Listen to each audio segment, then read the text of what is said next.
सबसे पहले ये नौटंकीबाज बाबाओं की सिक्योरिटी हटाई जानी चाहिए। क्या जरूरत है इनको सिक्योरिटी की? अगर धीरेन्द्र सीधे हनुमान जी से बात करता है तो बोलो उसको कोई खतरा हो सकता है क्या? क्यों इनको सुरक्षा देके जनता का पैसा बर्बाद करने का काम कर रहे हैं? अब एक बड़ी खबर आपको बताते हैं पश्चिम बंगाल से। यहाँ पर हुमायूं कबीर को टीएमसी ने सस्पेंड कर दिया है। हुमायूं कबीर, आपको बता दें, टीएमसी के वही विधायक हैं जिन्होंने बाबरी मस्जिद का मुद्दा वहाँ पर उठाया था। साथियों, जो मेरे पीछे आप ये 5 स्टार होटल देख रहे हैं, ये कोई 5 सितारा होटल नहीं है, ये आरएसएस का मुख्यालय है। आरएसएस के मुख्यालय ने बीते कुछ दिन पहले बीजेपी सरकार रेखा गुप्ता के साथ मिलकर 1500 साल पुराना हर श्रीनाथ मंदिर तोड़ने का काम किया। 3 बजे से जवाब पूछ रहे थे तो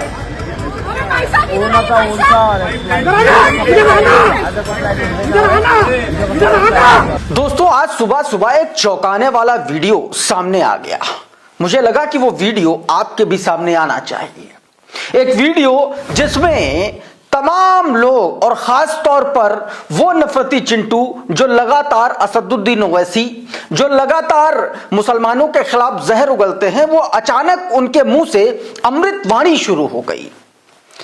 तो मुझे लगा कि आप लोगों से इस बात को साझा किया जाना चाहिए। सबसे पहले मैं आपको वो वीडियो दिखाऊंगा और उसके बाद उस वीडियो का आपको असली सच भी बताऊंगा कि आखिरकार इस देश के नफरती चिंटू किस हद तक, नीचता की हद तक वो गिर सकते हैं, यह बताऊंगा। आपको बताऊंगा कि कैसे भारतीय जनता पार्टी की मोदी सरकार ने देखते ही देखते एक झटके में लाखों लोगों को प्रदर्शन करने को मजबूर कर दिया, जमीन पर लापटका। क्या कुछ वो पूरा मामला है, ये आपको बताऊंगा। किस तरीके से हजारों लाखों लोग परेशान चल रहे हैं। खबर एक धीरेन्द्र कृष्ण शास्त्री से भी जुड़ी हुई है और प्रदीप मिश्रा जैसे पोंगा पंडितों से भी जुड़ी हुई है। उसको लेकर के क्या कहा गया है, क्यों अब इनकी मुश्किलें बढ़ने जा रही हैं, इसके बारे में भी आपको बताने की कोशिश करेंगे। और भारतीय जनता पार्टी का एक बड़ा नेता कई दिनों से गायब है। योगी आदित्यनाथ की सरकार में नेता गायब है और चारों तरफ सुई पटक सन्नाटा। पता नहीं किसने किडनैप किया, क्या किया है। आरोप तो पुलिस पर ही लग रहे हैं। क्या पूरा मामला है, उस पर भी आपसे बातचीत करेंगे। बहुत सारी खबरें, लेकिन सबसे पहले जरा इस वीडियो को आप ध्यान से देखिएगा। इसमें ऑल इंडिया मजलिसे तहादुल मुस्लिमीन के सांसद, उसके अध्यक्ष करता धरता असदुद्दीन ओवैसी हैं। असदुद्दीन ओवैसी भगवान गणेश की आरती कर रहे हैं। और आप सबको पता है कि इस्लाम में मूर्ति पूजा नहीं होती, और उसके बावजूद इस तरीके का वीडियो ये सामने आया। हमारी तरीके से तमाम सारे लोग भी चौंके कि आखिर इस्लामिक कल्चर को बड़ी एक तरीके से संजीदगी से फॉलो करने वाले असदुद्दीन ओवैसी आखिर अचानक से ये गणेश प्रतिमा की पूजा और आरती क्यों करने लग रहे हैं। खोज खबर हुई तब इसका सच सामने आया, लेकिन उससे पहले प्रोपेगेंडा किस तरीके से फैलाया गया इन नफरती चिंटुओं के द्वारा, वो मैं आपको बताता हूं। अब जरा ये ट्वीट देखिए। गौभक्त भारती नाम का एक ट्विटर हैंडल है, उसने ये वीडियो जारी किया और लिखा कि ऑल इंडिया मजलिसे तहादुल मुस्लिमीन के राष्ट्रीय अध्यक्ष असदुद्दीन ओवैसी जी पवन पुत्र हनुमान जी की आरती करते हुए वीडियो काफी वायरल हो रहा है। वीडियो में साफ देखा जा रहा है कि कैसे भाईजान हनुमान जी की पूजा अर्चना और आरती कर रहे हैं। अब इसका सच बताता हूं। वसीम अकरम त्यागी ने एक ट्वीट किया और उससे पहले ही दोस्तों एक संस्था है DFRAC। यह संस्था सोशल मीडिया पर फैक्ट चेक करने का काम करती है। उसने इस पूरे वीडियो का फैक्ट चेक कर डाला। पता चला कि यह एक ऐसा प्रोपेगेंडा फैलाया गया था जो AI जनरेटेड था और सिर्फ असदुद्दीन ओवैसी को निशाने पर रख के ऐसा काम किया गया था। अब जरा जो उसकी तरफ से फैक्ट चेक हुआ, ये देखिए। दावा किया गया कि IMIM असदुद्दीन ओवैसी ने हनुमान जी की आरती की वीडियो वायरल। यह दावा फेक है। वायरल वीडियो AI जनरेटेड है और इसका वास्तविकता से कोई संबंध नहीं है। इसमें बाकायदा बताया गया, उसको एल्गोरिदम पर रन करके उसका प्रोसेस भी बताया गया कि कैसे चेक किया गया, और इसलिए ये AI जनरेटेड है और ये फर्जी है, फेक है। वसीम अकरम त्यागी लिख रहे हैं, मक्कारी देखिए। असदुद्दीन ओवैसी का एक वीडियो वायरल करके दावा किया गया कि वो आरती कर रहे हैं। उसके बाद में फिर इस संस्था ने पाया कि एआई जनरेटेड वीडियो है। इस तरीके की वायरल खबरों की सच्चाई के लिए जो है ये बताया उन्होंने कि किस तरीके से उस ट्विटर हैंडल ने, उस संस्था ने इस पूरे दावे की हवा निकाल दी। इस बीच दोस्तों मध्य प्रदेश के से एक बड़ी खबर निकल के सामने आई। धीरेन्द्र कृष्ण शास्त्री और सुधीर प्रदीप मिश्रा जैसे जो पंडित हैं, जो अपने आप को बड़ा दावा करते हैं, जो ये दावा करते हैं कि उनको देवताओं की सिद्धि प्राप्त है। अब एक जागरूक व्यक्ति ने साफ तौर पर कह दिया है कि इन तमाम लोगों की, ऐसे लोगों की जो भगवान से सिद्धि का दावा करते हैं, इनसे सिक्योरिटी वापस ली जानी चाहिए। इनको कोई सिक्योरिटी की जरूरत नहीं जब साक्षात भगवान इनके साथ है। क्या कुछ कहा गया है आप देखिए जरा इसमें। सबसे पहले ये नौटंकीबाज बाबाओं की सिक्योरिटी हटाई जानी चाहिए। क्या जरूरत है इनको सिक्योरिटी की? अगर धीरेन्द्र सीधे हनुमान जी से बात करता है तो बोलो उसको कोई खतरा हो सकता है क्या?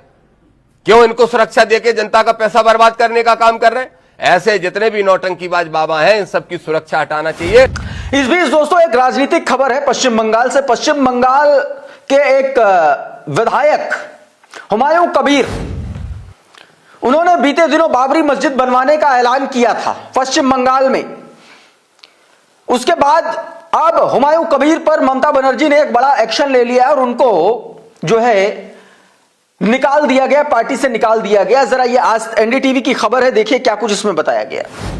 अब एक बड़ी खबर आपको बताते हैं पश्चिम बंगाल से। यहाँ पर हुमायूं कबीर को टीएमसी ने सस्पेंड कर दिया है। हुमायूं कबीर, आपको बता दें, टीएमसी के वही विधायक हैं जिन्होंने बाबरी मस्जिद का मुद्दा वहां पर उठाया था और बाबरी मस्जिद के 6 दिसंबर को शिलान्यास करने की बात इनकी तरफ से कही गई थी। अब टीएमसी ने एक्शन लिया है और इनको यहाँ पर सस्पेंड कर दिया है। अब इसी को लेकर के एक ट्विटर हैंडल उसने ये वीडियो जारी किया और लिखा कि टीएमसी एमएलए हुमायूं कबीर को सिर्फ इसलिए निकाल दिया गया क्योंकि उन्होंने मस्जिद का नाम लिया। अगर हिंदू नेता मंदिर की बात कर सकते हैं तो मुसलमान एमएलए मस्जिद का जिक्र क्यों नहीं कर सकता? सेकुलरिज्म का मतलब ही यही है कि हर धर्म को अपनी बात कहने का हक हो। अगर मस्जिद का नाम लेना गुनाह है तो फिर ये सेकुलर वाला नाटक बंद कर देना चाहिए, वरना सच तो यही दिख रहा है कि कहीं वोट बैंक ना खिसक जाए, इसलिए बयान तो मुस्लिम नेता का ही दबाया जाता है। इस बीच दोस्तों एक और बड़ी खबर, आरएसएस और भारतीय जनता पार्टी का सच आपको दिखाऊंगा। आपको पता है कि बीते कई दिनों से दिल्ली में प्रोटेस्ट चल रहा है। दिल्ली में प्रोटेस्ट आरएसएस के मुख्यालय को लेकर के। सैकड़ों साल पुराना एक मंदिर वहां पर ढहाया जा रहा है आरएसएस के उस कार्यालय की पार्किंग को लेकर के। अब वहां के लोग लामबंद हो गए हैं। स्थानीय लोग प्रोटेस्ट कर रहे हैं, प्रदर्शन कर रहे हैं, बैनर, तख्ती, पंफलेट लेकर के। लेकिन जब सत्ता एक तरीके से तानाशाह हो जाती है तो फिर आवाज कहां सुनाई पड़ती है? इतने शोर में जब चौतरफा प्रधानमंत्री नरेंद्र मोदी और आरएसएस का गाना गोदी मीडिया गा रहा है तो इनकी कौन सुनेगा? लेकिन अब वही कट्टर हिंदू, वही लोग जो भाजपा और आरएसएस का सपोर्ट करते थे, उन्हीं की जमीन, उन्हीं के मंदिर को हथिया लिया गया। सुनिए जरा क्या कुछ कह रहे हैं। साथियों, जो मेरे पीछे आप ये 5 स्टार होटल देख रहे हैं, ये कोई 5 सितारा होटल नहीं है, ये आरएसएस का मुख्यालय है। आरएसएस के मुख्यालय ने बीते कुछ दिन पहले बीजेपी सरकार रेखा गुप्ता के साथ मिलकर 1500 साल पुराना हर श्रीनाथ मंदिर तोड़ने का काम किया। तोड़ने का कारण क्या था? आरएसएस को अपनी पार्किंग चाहिए थी। पार्किंग के चलते ये मंदिर कहने वाले आज ये मंदिर के दुश्मन हो गए। साथियों, आज हमने आरएसएस से मंदिर बचाओ हस्ताक्षर अभियान के तहत आम जनता ने हस्ताक्षर कर इस सरकार को और आरएसएस को अपना विरोध दर्ज कराया। हमारी मांग है रेखा गुप्ता सरकार से कि जल्द से जल्द वो मंदिर की जमीन वापसी करे। ये पूरा वीडियो इंडियन यूथ कांग्रेस ने जारी किया था अपने ट्विटर हैंडल से। इस बीच दोस्तों एक बड़ी खबर उत्तर प्रदेश से निकल के आई। उत्तर प्रदेश में एक बड़ा कांड हो रखा है। कांड इस बात को लेकर के कि बीते कई दिनों से भारतीय जनता पार्टी के टिकट पर कई बार विधायकी और सांसदी का चुनाव लड़ चुके प्रीतम सिंह पिछले 48 घंटे से लापता है और किसी को कोई खोज खबर नहीं है। 18 अक्टूबर 48 दिन से, माफ कीजिएगा, 48 दिन से लापता है। 18 अक्टूबर की रात उनको पेट्रोल पंप पर 5 लड़के आए, तेल भरवाया, फिर विवाद हुआ और मारपीट शुरू हुई। ये सारा जो जानकारी है दैनिक भास्कर के पत्रकार राजेश साहू दे रहे हैं, आप स्क्रीन पर देखिए जरा। कह रहे हैं 18 अक्टूबर की रात को उनके पेट्रोल पंप पर 5 लड़के आए, तेल भरवाया, फिर विवाद हुआ, मारपीट शुरू हो गई। प्रीतम सिंह ने लाइसेंसी राइफल से फायर कर दिया। पुलिस आई और दोनों पक्षों को लेकर के गई। रात भर थाने में बैठाए रखा। अगली सुबह दोनों पक्षों का समझौता हो गया और अपने अपने घर चले गए। प्रीतम लोधी बिरादरी के बड़े नेता हैं। थाने में बैठाए रखने को लेकर के इलाके में उनके समर्थक नाराज हो गए। इसे इज्जत से जोड़कर देखने लगे। 19 अक्टूबर को प्रीतम सिंह गायब हो गए। परिवार अब कोर्ट पहुंच गया है। कोर्ट ने पुलिस को आदेश दिया है कि प्रीतम को ले आया जाए। पुलिस खोज नहीं पाई। 20 नवंबर को पुलिस ने प्रीतम सिंह के खिलाफ SC/ST एक्ट के तहत केस दर्ज कर लिया। शिकायतकर्ता नरेश आहिरवार को बनाया। नरेश ने ही 18 अक्टूबर की रात उनसे विवाद हुआ था। बेसिकली मैं यह कहना चाह रहा हूं कि भारतीय जनता पार्टी का इतना बड़ा नेता क्या बिना सत्ता के इशारे पर, क्या बिना शासन के इशारे पर गायब हो सकता है? उसके खिलाफ इतना बड़ा मामला दर्ज हो सकता है? यह भी अपने आप में बड़ा चौंकाने वाला विषय है दोस्तों। इस बीच दोस्तों पूरे देश में हड़कंप मचा हुआ है। DJCA के एक तानाशाही फैसले, एक जल्दबाजी में, हड़बड़ाहट में लिए गए फैसले की वजह से हजारों हजार फ्लाइट यात्री जो है वो कई घंटों से, एक 2 दिन से एयरपोर्ट पर जीने को मजबूर हैं। हालात ऐसे हैं कि वहीं जमीन पर सो रहे हैं। एयरपोर्ट के हालात दोस्तों एक तरीके से आप ये कह लीजिए कि बस स्टेशन से भी ज्यादा गए गुजरे हो गए हैं। जरा ये तस्वीरें देखिए दोस्तों, इतना ज्यादा इन तस्वीरों में आप साफ तौर पर देख सकते हैं कि किस तरीके से एक बड़ा अव्यवस्था यहां पर देखने को मिल रही है। तमाम सारे लोग आप देख सकते हैं कि कैसे एयरपोर्ट पर परेशान हो रहे हैं, बहस कर रहे हैं स्टाफ से जो लोग हैं। पहले ये सुनिए जरा क्या कुछ चल रहा है यहां पर। आप देना 3 बजे से जवाब पूछ रहे थे तो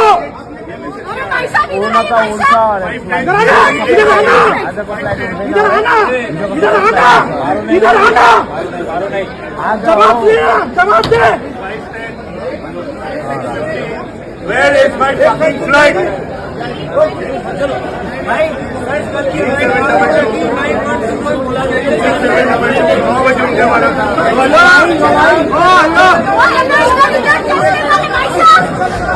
आज भी 400 से ज्यादा फ्लाइट्स कैंसिल हैं, यह बताया जा रहा है दोस्तों। और ये इस वीडियो में आपने देखा कि लोग किस तरीके से परेशान हो रहे हैं। एक और वीडियो देखिए जरा, ये न्यूज़ 24 का।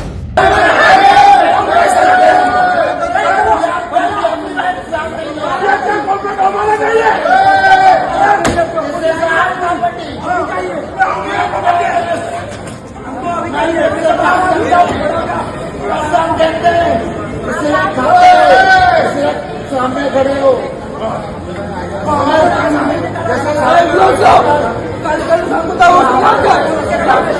कुल मिलाकर के एक बहुत, और इसमें ऐसा नहीं है कि इसमें आम से लेकर के खास तक सब फंसे हुए हैं। ट्रैक एंड टेक के करता धरता मालिक जो हैं वो भी फंसे हुए हैं दोस्तों। वो दरअसल पुणे से मुंबई आ रहे थे। अरुण प्रभा देसाई जिनका नाम है, प्रभु देसाई, उन्होंने एक वीडियो बाकायदा एयरपोर्ट से बनाया और किस तरीके से सिस्टम में खामी है, किस तरीके से लापरवाही अंजाम दी गई, उसका पूरा का पूरा चिट्ठा खोल करके रख दिया। क्या कुछ अरुण ने कहा, एक बार सुनिए। दोस्तों, इतना ज्यादा मिसमैनेजमेंट, इतना ज्यादा प्रॉब्लम मैंने आज तक नहीं देखा है। मैं सुबह 10 बजे आया हूं इस एयरपोर्ट के ऊपर और आप देख रहे हो पीछे क्या चल रहा है। लोग 3-3 बजे सुबह आके रुके हुए हैं and there are no flights. Clarity बिल्कुल नहीं है। बहुत लोग उधर गए, हमने पूछा कि भाई क्या हो रहा है इधर। No one knows anything. सुबह से इंडिगो की एक भी फ्लाइट नहीं उड़ी हुई है। मैं 10 बजे आया था, फिर बाद में दिखाया कि भाई 1 बजे होने वाली है, 2 बजे होने वाली है, 3 बजे, अब 5 बज गए, अब 6 बजे उन्होंने कहा हुआ है। और मैं जाके पूछ रहा हूँ कि भाई डिले है, जाने वाली है, फ्लाइट उड़ने वाली है, किसी को कुछ पता नहीं है। एक लड़की है उधर इंडिगो के काउंटर पे बस, और 100 लोग 200 लोग पूछ रहे हैं उससे, कुछ पता नहीं है। They are not announcing also anything. मतलब सोचिए दोस्तों, हमारा IBTR, I have spend nearly I don't know lakhs of rupees for this event और मुझे दिल्ली पहुंचना है, but I don't have option, backup नहीं मिल रहा है। अकाशा और बाकी सब एयरलाइंस कोई भी सीट नहीं अवेलेबल है। इस बीच दोस्तों गोदी मीडिया, पुतिन का दौरा है और पुतिन के दौरे में गोदी मीडिया पलक पावड़े बिछाए हुए बैठी हुई। रशिया में जाकर के क्रेमलिन में एक इंटरव्यू किया गया आज तक के द्वारा, जिसको ग्लोबल इंटरव्यू का नाम दिया गया और उसको ट्विटर के माध्यम से खूब पेड तरीके से उसको प्रचारित भी कराया गया। कल पूरा दिन ये चला।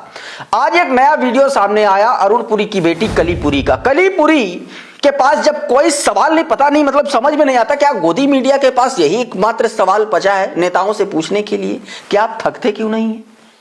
ये देखिए जरा अंग्रेजी में यही कह रही हैं वो। So we've been shadowing you for 3 days and we see how hard you've been working, as hard as our Prime Minister. Do you ever take a break? And are you going to get a break in the New Year and Christmas that's coming? 3 дня за вами следили и видели. ये कलीपुरी का video Indian Twitter handle से नहीं जारी हुआ, ये किसी foreign Twitter handle से जारी हुआ है। इस वीडियो में बहरहाल इतना ही। बहुत बहुत शुक्रिया, बहुत बहुत धन्यवाद। आप जुड़े रहिए आपके अपने चैनल द लाइव टीवी के साथ।